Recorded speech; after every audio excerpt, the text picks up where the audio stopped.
오늘 말씀은 잠언 22장 말씀을 봅니다.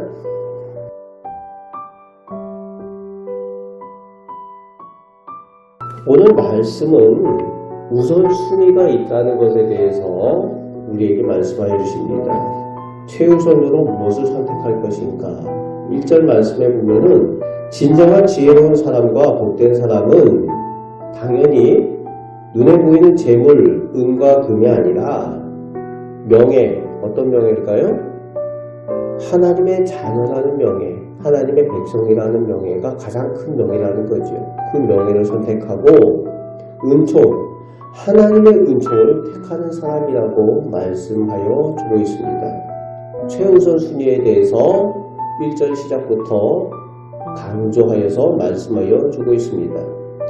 그래서 세상에는 가난한 사람, 부한 사람들이 다 같이 살고 있는데 지혜가 있는 사람들은 그 너머에 계시는 하나님을 본다는 거예요.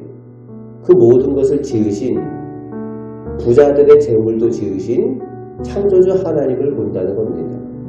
그런데 지혜 없는 사람, 믿음이 없는 사람들은 무엇을 봅니까? 눈에 보이는 현상, 부자들이 가지고 있는 재물, 그들이 가지고 있는 권력만 본다는 거지요. 그런데 진정 지혜 있는 사람이 되어서 그 너머에 계시는 그 모든 것을 지으신 하나님을 볼 줄 알아야 된다.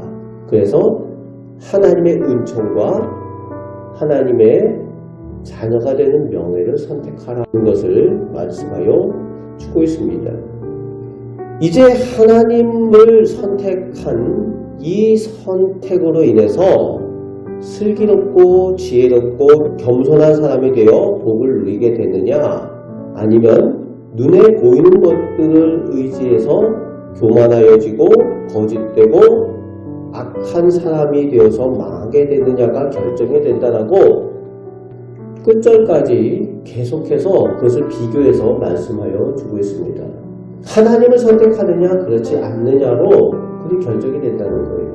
4절 말씀에는 겸손하고 하나님을 경외할 줄 아는 사람에게 하나님께서 재물도 주시고 영광도 그리고 생명도 보상으로 주신다고 말씀하여 주고 계십니다. 이것을 확실히 믿으시기 바랍니다. 하나님을 믿는 사람들에게 하나님께서 모두 다 주신다는 거예요. 그런데 하나님을 알지 못하는 사람들은 재물만 바라보고 권력만 바라보고 그렇게 한다는 것이에요. 하나님을 경외하는 사람에게 다 주시는 살아계신 하나님을 믿고 그 앞에 나아가라고 말씀하여 주고 있습니다.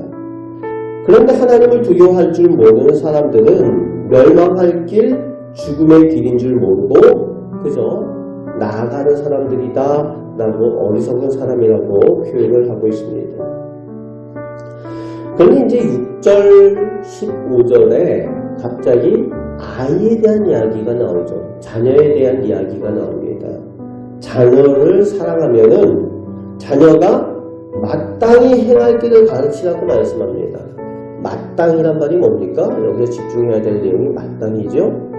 당연히 최우선으로 알아야 될 것, 행할 것을 가르치라는 겁니다. 어릴 때 배우는 것 그것이 평생 가게 된다는 거죠. 그런데 그 최우선 마땅히 가르쳐야 될 것이 뭐라고 말씀하여 주고 있습니까? 하나님을 경외하는 것이 최우선으로 마땅히 배워야 될 것이라는 거예요. 아이들이. 그것을 배울 때에 평생 하나님을 경외하는 그 믿음에서 떠나지 아니하고 그 하나님의 축복을 누리며 살게 된다는 겁니다. 하나님께 모든 축복이 있다는 거죠. 그런데 어떻게 합니까? 사람들이 마땅히 가르칠 그것을 안 가르치고 세상에 눈에 보이는 것들을 자꾸 가르친다는 거죠. 하나님을 경외하는 것을 안 가르치고 하나님을 알지 못하니까 딴 걸 가르치는 거지요. 성공 비결, 처세술 뭐 이런 것들. 그것이 마치 인생의 성공인 것처럼 그렇게 가르치지만 하나님 없는 성공, 하나님 없는 인생의 비결, 결국은 멸망으로 가는 길 수밖에 없다는 거지. 그런데 부모들이 모르니까 자녀들에게도 마땅히 가르쳐야 될 것을 못 가르치고 있는 거예요. 그러면은 그 자녀가 배울 걸 못 배우면은 평생 악하게 살아가면서도 악한 줄 모르는 거지. 하나님을 경외하는 법을 배워야 무엇이 선하고 무엇이 악한지 알아서 온전히 선한 길로 행해야 되는데 마땅한 것을 배우지 못하니까 어려서부터 악한 길로 행할 수밖에 없다는 겁니다. 우리가 오해하지 말아야 될 것은 사람은 어려도 악합니다. 이것이 기독교가 가지고 있는 선악에 대한 관점이에요. 어리니까 순진무구하다, 그게 아닙니다. 어려도 인간이 가지고 있는 원죄를 가지고 있기 때문에, 죄성을 가지고 있기 때문에 어려서부터 악하고 미련한 거예요. 그것을 물리치게 하기 위해서는 하나님을 경외하는 방법을 매를 가지고라도 가르치라고 15절에 말씀하여 주고 있죠. 그럴 때에 하나님을 경외할 줄 알고 그것이 그 아이를 평생 복된 길로, 하나님을 믿고 생명의 길로 나아가게 한다는 겁니다. 오냐오냐 하는 게 좋은 게 아니라는 거예요. 오냐오냐 하면은 아이들을 망친다는 거죠.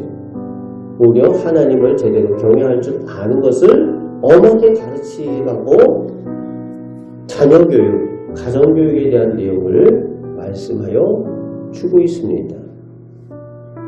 하나님을 경외할 때에 선한 눈을 가지게 되고 정결한 마음을 가지게 되어 하나님께서 주시는 그 복을 인생 가운데 누리게 된다는 내용을 쭉 말씀하여 주고 있습니다. 이제 17절에서 21절 말씀에 하나님을 경외하는 것을 위해서 이 말씀을 특별히 기록하고 있다라고 이 잠언의 말씀의 목적을 말씀하여 주고 있습니다. 하나님을 경외하는 것이 아름다운 복의 비결이라고 강조하며 오늘 잠언 기자는 특별히 말씀하여 줍니다. 그리고 27절 이후에 약한 사람, 곤고한 가운데 있는 사람들을 괴롭히지 말라고 말씀하여 주시죠. 그들의 것을 뺏지 말라고 말씀하여 주시죠. 세상이 가지고 있는 방법하고 다르죠. 세상은 뭡니까? 약의 방식의 세계라고 이야기하는 것이 세상의 모습이에요. 그런데 하나님의 사람들은 그렇게 하면 안 된다는 거지요. 하나님께서 살아계신다는 겁니다. 약한 자가, 곤란에 처한 자가 어려움을 당할 때에 그들을 돕지 않고 오히려 그들을 어렵게 하면은 그들이 하나님께 부르짖으면은 그 부르짖음을 하나님께서 실현하신다. 하나님께서 들으신다는 겁니다. 진정으로 하나님을 경외하는 것에 참된 복이 있고 지혜가 있다라고 마지막 절까지 하나님을 경외하는 사람들이 지혜롭게 행하는 것에 대해서 말씀하여 주고 있습니다. 오늘 우리가 가정에서 우리 삶 가운데 마땅히 행할 길이 무엇인가 돌아보시고 늘 하나님을 바라보며 하나님과 동행하며 승리하며 삶을 살아가시는 우리 복된 성도들 되시기를 주님의 말씀으로 축복합니다. 아멘. 기도하겠습니다. 아버지 하나님, 하나님께서 오늘 살아계셔서 저희의 아버지 하나님이 되시며 저희의 주가 되셔서 저희를 선한 길로 인도하여 주시며 저희에게 필요한 것을 채워주시는 줄 믿습니다. 아버지 하나님, 저희 가정이, 저희 자녀가 마땅히 행할 길을 알게 하여 주시고 하나님께 복을 받는 우리 가정 될 수 있도록 하나님 은혜 내려 주옵소서. 믿음의 복을 허락하여 주옵소서. 오늘도 저희와 동행하여 주심을 감사드립니다. 우리를 사랑하시는 예수 그리스도의 이름으로 기도하옵나이다. 아멘.